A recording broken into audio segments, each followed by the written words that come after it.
The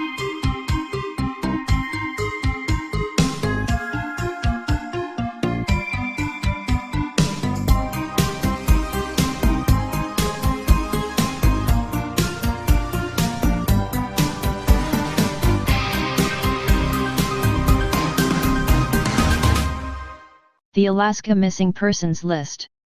There's Ellen Gilbert, 24. Missing since July 1995. She was driving to a fair with a friend when her car stalled. Ellen's friend went off to get help. When she returned, Ellen had vanished. And there's Michael Palmer, 15. Last seen in June 1999, when he went cycling one afternoon. His bicycle was found in a nearby river, his shoes in a nearby field. Michael had vanished. And Richard Hills, 37. Missing since February 2004. He'd left his girlfriend and 3 kids to pick up his wages from the oil rig he worked on. But he never arrived. His car was found 15 miles from home, the keys in the ignition, his wallet on the front seat.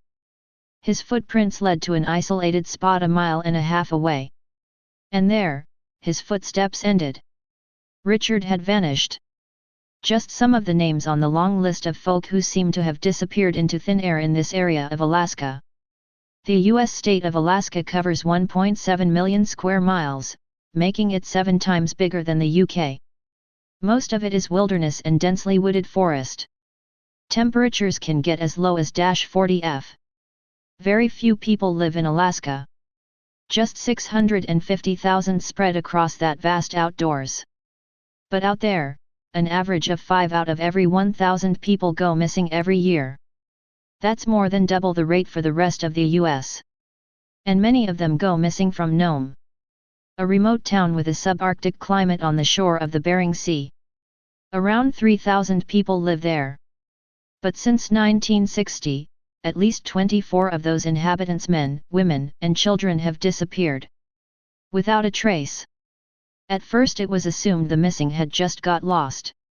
And perhaps because they'd wanted to get lost. With 3,000 rivers, 39 mountain ranges and an estimated 3 million lakes, Alaska is the kind of place where you could go missing and stay missing, with small chance of anyone finding you. But by 2005, even the FBI were concerned. In Nome, the missing person rate was higher than what it should be. People in Nome had started to worry there was a serial killer involved. Maybe more than one. And so the FBI decided to look into the disappearances. It found no evidence of a murderer. Instead, the report concluded the high number of missing people was due to excessive alcohol consumption in a harsh climate. Some locals accepted that. In Alaska, there are many dry towns and villages, where the sale of alcohol in bars, restaurants, and shops is banned. Nome is different. Nome is a wet town where people can buy alcohol and drink it. People come to Nome to get drunk. So had the missing people simply had too much to drink and wandered off into the vast, inhospitable wilderness? If so, how could the missing children be accounted for? And the fact all of those who'd vanished left no trace, no footprints, no bodies, and no clues? Locals started to think about other explanations. Nome sits on the edge of a continent, next to a seemingly limitless ocean. And in that unique and isolated place, there are more sightings of UFOs than practically anywhere else in the whole world. Some believe the area is some sort of alien command center, where extraterrestrials organize their activities here on Earth. It sounds far-fetched or pretty unlikely, to say the least. But not according to some. The internet is stuffed with photos of UFOs in the Alaskan skies, not to mention eyewitness accounts and sightings by supposedly credible people. While skeptics argue there's a lack of hard evidence, the photos are compelling and hard to ignore. And, consequently, for many believers the possibility of alien abduction would seem to be a frightening reality. It also raises some rather worrying questions when a small notebook was recovered, from a location of one of the missing people. Here are the only readable pages from that notebook. March/April. I was 27 when it first happened.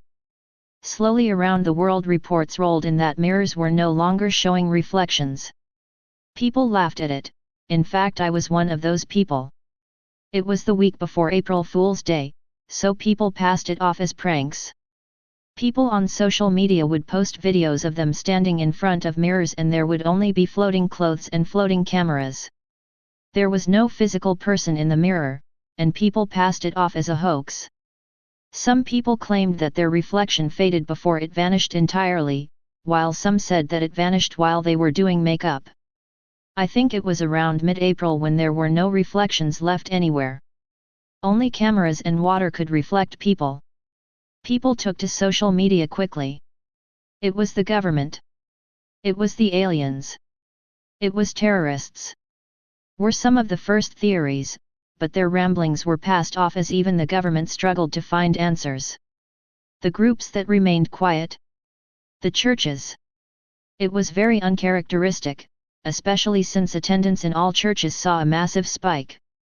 There were whispers in the pews that it was the beginnings of the rapture, or the second coming of Jesus. But again people passed it all off. May/June. It was in May when the stars started to flicker out of existence, with no correlation. Stars from every direction would just disappear like they were being snuffed out. It was barely noticeable for quite a while. But then the bright and close stars began to vanish. People in the suburbs with less light pollution could no longer look up and see the same constellations that had remained constant for billions of years, relatively that is. Late June left the moon alone in the night sky. No telescope or human eye could detect any light from anywhere. Only the faint glow of planets like Mars and Jupiter and Venus remained in view. It was truly horrifying, there was now just emptiness. As far as every human could tell, we were now the only remaining thing in the observable universe. July/August. People awaited in fear for the next event to take place. It felt a lot like waiting for the free fall ride at an amusement park to just suddenly drop you. It wasn't noticeable until pest control companies began to report there were no more bugs. People looked far and wide to find any bugs, but there weren't any. Even I noticed that going outside at night no longer required a coat or two of mosquito repellent.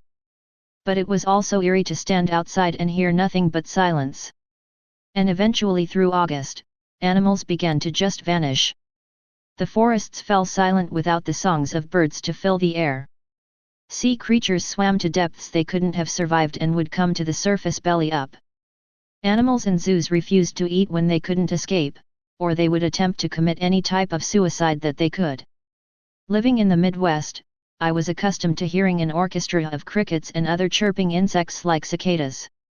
And it was extremely quiet for a cicada emergence year, when supposedly there were supposed to be millions upon millions of cicadas swarming everywhere. Another problem was that fields and forests around the area, once beautifully lit up with lightning bugs, were now darkened with the night. September/October. September was a month that dragged out very long, as slowly we watched the moon in the sky shrink.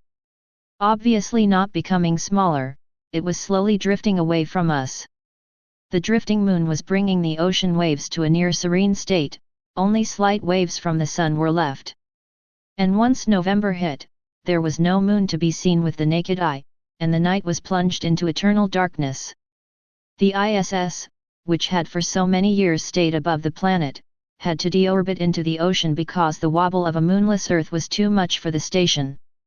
Beyond the moon, planets also began to drift away in such a way that reminded me of when someone breaks in a game of pool. The dots of the planets faded smaller and smaller as they drifted away to the vast emptiness of space. Telescopes watched them drift away with heavy hearts. The night sky became truly empty now. November/December. The months of November and December were the worst of it all, without the moon to keep us in a stable orbit, the tilt, and eventually seasons, of the Earth got mixed up. It was very slow at first. The winter that was supposed to roll in, never did, and the fall gave way to summer. It was almost unbearably hot for most of the planet. Only the extreme poles felt like it was a decent temperature. I can't remember the exact temperature for reasons you'll see later, but I believe it hit 140 degrees Fahrenheit in Oklahoma, and 180 degrees Fahrenheit along the equator. I remember how the sweat poured off of me like crazy in a desperate attempt to maintain homeostasis. I also dunked myself in my bathtub full of water that quickly warmed up. Even indoors I could smell the vinyl siding in the neighborhood melting slowly, the smell invading my nostrils and taking over my mouth. January/February. At the start of January, when the world was boiled alive, we saw our next plague coming. A solar flare that we were headed right for.